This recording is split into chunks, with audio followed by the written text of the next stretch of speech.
Hello guys, nandito tayo ngayon sa loob ng Suzuki Carry cabin chassis. So, yan yung loob niya. Parang Carry UV lang din siya. So, nandito ngayon tayo sa may Trackmaster. Parang bodybuilder to ng mga likod.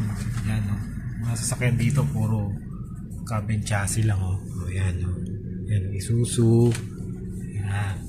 So, ayan yung natin, unit, yan cabin chassis. Yan. So, kung balak nyong mag-avail ng mga pangnegosyo, dito lang kayo sa Suzuki. Yan, murang-mura lang tong cabin chassis natin. Yan. Dito tayo sa Trackmaster. Yan yung mga ginagawang body. Mga panlikod, ganun pala yung ginagawa.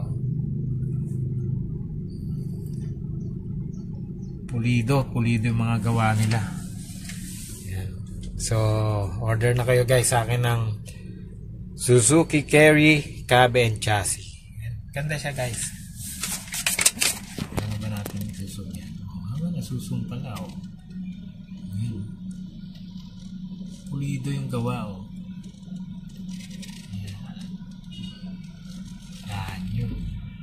So, pagka may order kayo, lalagay ko yung number ko, mag-text lang kayo sa akin. Ganda to, yung Suzuki Carry.